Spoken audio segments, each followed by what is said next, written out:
Estamos de volta com o programa Ceará 2050. Hoje nós estamos falando sobre o meio ambiente. Recebemos o secretário do Meio Ambiente, Arthur Bruno, e a geógrafa Magda Maia, responsável pelo estudo temático de recursos naturais e ecologia do diagnóstico da plataforma Ceará 2050. Um dos projetos estratégicos da plataforma dialoga com a regeneração da caatinga, bioma que se concentra na região nordeste do Brasil e ocupa 12% do território nacional. Além do Ceará, a caatinga também contempla os estados do Piauí, Rio Grande do Norte, Paraíba, Pernambuco, Alagoas, Sergipe e Bahia. Sabemos que cuidar e preservar o meio ambiente é fundamental para a qualidade de vida e bem-estar da população. Não só para as que convivem com esse ecossistema diretamente, mas para todo o estado. De que forma, então, podemos potencializar a riqueza que temos e contribuir com a melhoria da nossa região? O senhor já falou da caatinga, é importante para a gente, então temos que fazer esse diagnóstico de como essa riqueza pode nos beneficiar, não é isso? Sem dúvida. A caatinga é o nosso principal bioma, né? Praticamente 90% da área do nosso estado, nós vamos encontrar o bioma caatinga. No bioma caatinga, nós temos atividades econômicas, né? Sobretudo a agricultura de subsistência, a agricultura familiar, né? E também nós temos a criação. Hoje nós temos uma criação de pecuária leiteira importante. O estado do Ceará hoje é um dos principais estados do país na pecuária leiteira. Nós temos a criação de animais, né? De ovinos, por exemplo. Nós temos a criação de pequenos animais, sobretudo, na caatinga, mas também temos de grandes animais, de bovinos, que é insuficiente para o abastecimento do estado do Ceará, no que se refere à questão da carne. Mas essa caatinga, ela precisa de cuidados muito especiais. Já há muitos diagnósticos da caatinga, há muitos estudos que foram feitos da caatinga. Um dos problemas mais sérios é a questão da desertificação, né? Nós temos em algumas regiões, ali na região de Irauçuba, por exemplo, Médio Jaguaribe, Inhamuns, um avanço muito grande da desertificação. Já há técnicas hoje fortes para combater essa desertificação ou recuperar essas áreas que estão degradadas. Evidentemente que é preciso recurso para isso, e os recursos são muito minguados, né? Mas é preciso que a gente faça essa educação ambiental que nós acabamos de comentar também com os homens do campo, né? Com os agricultores familiares, né? Para que eles possam efetivamente ter dali daquela terra a sua subsistência, sua geração de emprego e renda.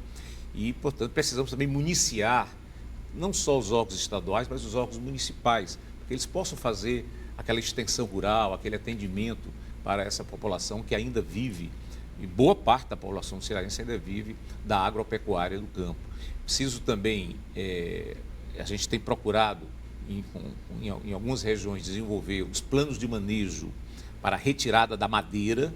Quer dizer, a madeira, a lenha, ainda é uma das formas de gerar energia muito forte, né? Sobretudo para cerâmicas e tal. Então, a gente tem que ter muito cuidado, porque se continuar da forma que está havendo o desmatamento, a gente vai ter muito problema. Já estamos tendo problema, vamos ter muito mais no futuro, né? Daí as mudanças climáticas que mostram que a nossa forma de utilizar os recursos naturais deixa muito a desejar. Portanto, é preciso de plano de manejo, é preciso que eles retirem a madeira, mas plantem, façam um reflorestamento. A gente tem tentado ajudar, mas claro que o estado é muito amplo. Nós temos aí 149 mil quilômetros quadrados, né? Uma população hoje de pouco mais de 9 milhões de habitantes. Então, boa parte dessa população do campo com essas atividades que nós acabamos de comentar. Magda, como é que as pessoas, então, as pessoas que eu digo mais, os agricultores, digamos assim, né, de cada região, quando é feito esse estudo, esse diagnóstico, esse nosso bioma, as pessoas estão cientes de que trabalhar a nossa riqueza é melhor ou ainda existe, vou falar de uma forma grotesca mesmo, assim, cabeça dura, querendo não usufruir daquilo que a gente tem em determinadas regiões? Olha, quando o assunto é caatinga, tem algumas questões, né? A primeira é que existe uma visão distorcida de que a caatinga é um bioma pobre, né? Porque ele não é predominantemente verde, digamos assim. As pessoas ainda associam muito natureza à questão do verde. E aquele ecossistema ali está vivíssimo, riquíssimo e inteligente ao ponto de conseguir sobreviver numa condição inóspita, né? Uma condição que não é propícia, assim, para a caatinga é extremamente propícia, né? E então existe essa dificuldade de enxergar valor na caatinga, né? Para as pessoas que lá estão, que são as pessoas que convivem com a semiaridez, aquilo ali é a coisa de maior valor, né? Para os agricultores. Eles tiram todo o seu sustento dali. Como? Né? Se é um ambiente tão difícil, né? Então a gente tem muito a aprender com essas pessoas. O Arthur Bruno falou da questão das mudanças climáticas. Eu acho que o mundo inteiro tem muito a aprender com a caatinga, porque é um bioma resiliente a condições climáticas adversas, a condições climáticas difíceis. E a tendência é que essas áreas se ampliem no mundo. Então, do mesmo jeito que o Brasil aprende com o Ceará com a questão da gestão dos recursos hídricos, eu acho que é oportuno que o mundo agora comece a aprender sobre resiliência. Como são esses mecanismos desse bioma? Como ele faz para resistir tanto tempo sem água? Como é que a vida floresce de uma hora para outra? Basta dar uma chuvinha. Então, são mecanismos muito preciosos para a gente aprender a lidar com eles, além da questão do uso propriamente dito tradicional da terra para a agricultura e a pecuária, que seja, né? Sobre a desertificação, foi mencionado no diagnóstico, inclusive, a possibilidade de se instalar placas de geração de energia solar nessas áreas, porque as áreas desertificadas, elas, em tese, durante um bom período, não têm condições de produzir nada, né, em termos de agricultura. Então, para que essas áreas voltem a ter se recuperem, essa recuperação ela pode acontecer de maneira espontânea e natural, através da preservação, da conservação daquele espaço, que em princípio não teria valor por não ter vegetação, mas tem, porque existe solo, existe condições geológicas, existem, em alguns casos, né, recursos hídricos subterrâneos. Então, aproveitar economicamente esses espaços, por exemplo, para a geração de energia, seria uma alternativa. Deixar o ambiente descansando, certo? E ter algum uso econômico, perfeito, seria uma possibilidade. Tá? Então, assim, a outra coisa, aí eu vou falar um pouco não do bioma em si, mas das pessoas que estão lá. O que é que os jovens que estão vivendo hoje nesse semiárido, quais são as perspectivas deles? Os cearenses são conhecidos aí por sua capacidade inovativa, né? Inovação, criatividade, inteligência, né? Então, o que é que está sendo feito para esses jovens que estão lá no sertão central? Será que esses jovens querem, todos eles, continuar o mesmo modo tradicional de agricultura? Ou será que tem algum potencial ali que não está sendo explorado? Então, são coisas que ficaram em aberto como possibilidades, né? Porque a gente tem que estar sempre pensando alguns passos à frente, né? A Magda colocou uma coisa muito importante aqui, que eu acho que a gente tem que pontuar nesse debate, que é a questão das energias renováveis, né? Quer dizer, o Ceará, ele está aí em torno de 3 a 6, 7 graus de latitude sul. Então, o Ceará é quase equatorial, né? Estamos quase no Equador, né? Fortaleza está a 3 graus e pouco de latitude sul do Equador, né? Então, nós temos uma insolação enorme, que é um problema do ponto de vista do recurso hídrico, porque a evaporação é muito grande, né? É um dos nossos problemas, né, em relação à questão do semiárido. Está sempre em déficit, Está sempre em déficit, quer dizer, chove, às vezes até chove muito, mas como a evaporação é enorme, né, e o nosso solo é cristalino, é pedra, boa parte dele, então nós não temos como armazenar, né, essa água fica em charca e depois ela volta para o espaço para a evaporação.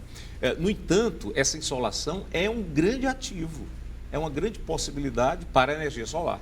O Ceará tem um dos melhores espaços do mundo, diria, para usina solar, fotovoltaica.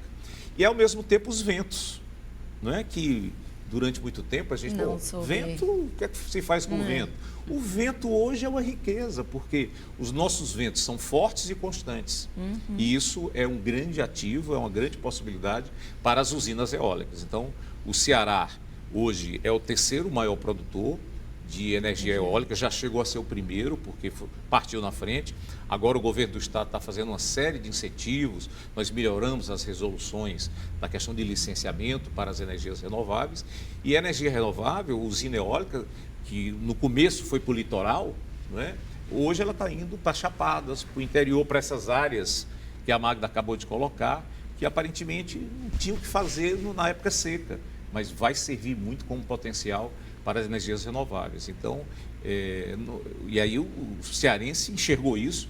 É o setor que mais cresce na economia do Ceará e do Brasil hoje, é o setor de energia renovável. Os investimentos são enormes, não é? E a tendência é crescer cada vez mais. E o Ceará, portanto, hoje, 40% da eletricidade hoje gerada no estado do Ceará vem de usinas eólicas. Isso é de alguns poucos anos para cá, né? E possivelmente nós seremos autossuficientes. Eu espero até que algum dia a gente não precise nem de termoelétrica, porque a termoelétrica é um grande emissor aí de gases de efeito estufa, né? Hoje precisamos ainda, porque se não fossem as termoelétricas, as hidrelétricas nesse período seco, como nós tivemos nos últimos anos no Brasil, seriam insuficientes. Então, eu espero, inclusive, que a gente possa aposentar futuramente as termoelétricas com usinas eólicas e usinas solares aqui no Nordeste e no Ceará, com esse potencial enorme, nos melhores estados do Brasil para energias renováveis. Você falou também, Magda, no começo, a questão da inovação, da tecnologia. Como é que, então, podem caminhar juntos meio ambiente e inovação e tecnologia?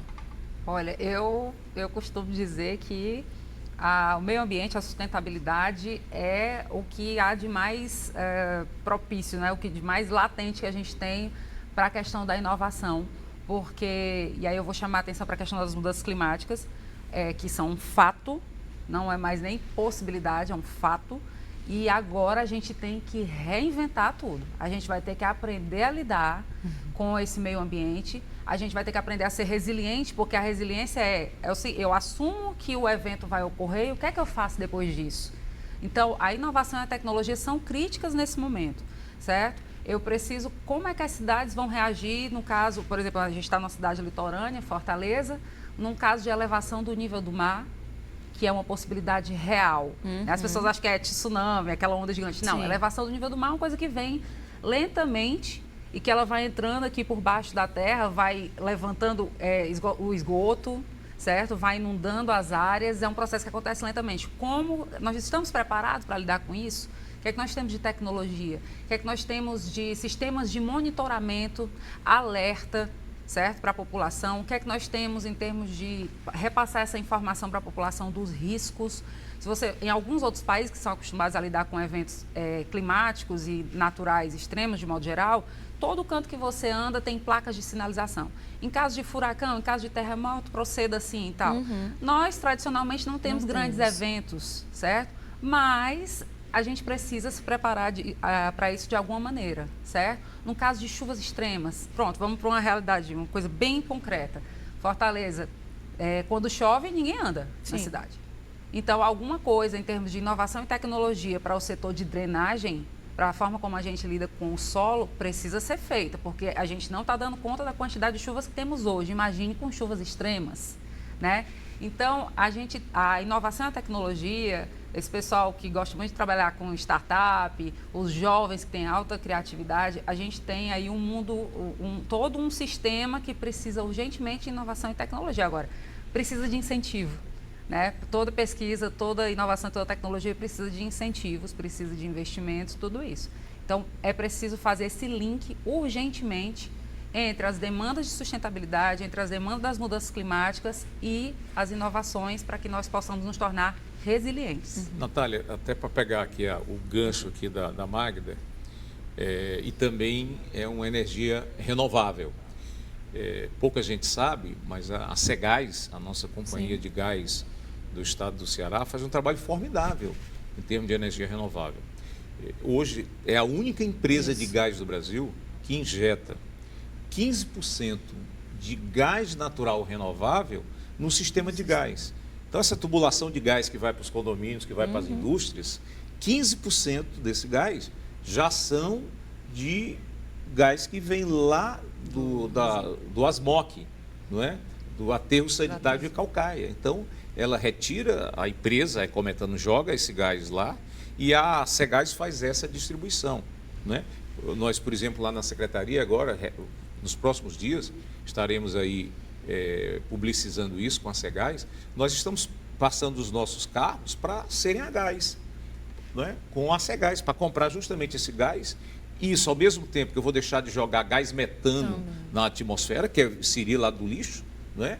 E ele é muito nocivo, como um gás de efeito estufa, ele está deixando de ser jogado na atmosfera e eu estou utilizando para gerar energia. Então, isso é criatividade, isso é inovação, né? E nós temos aqui uma empresa de ponta que é a Cegares fazendo isso.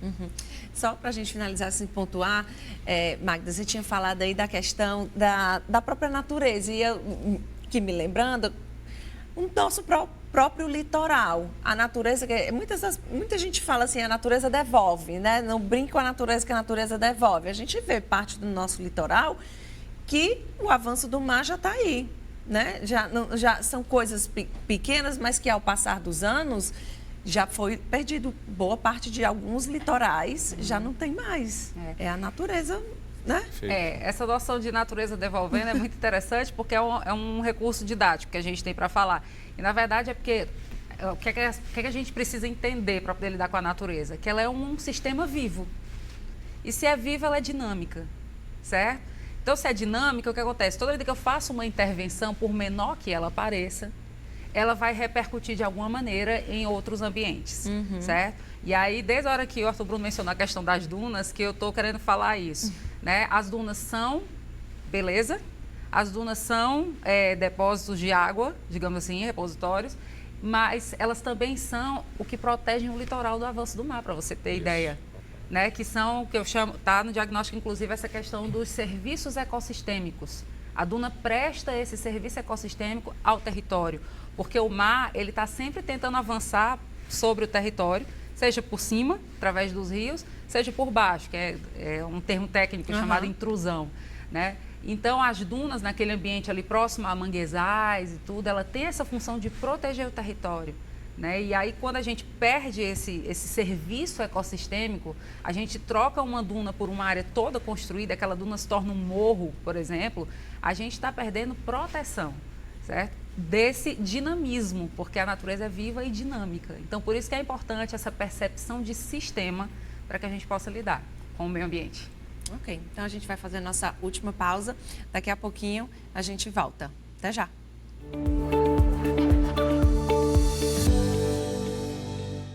Apoio Cultural Via Direta.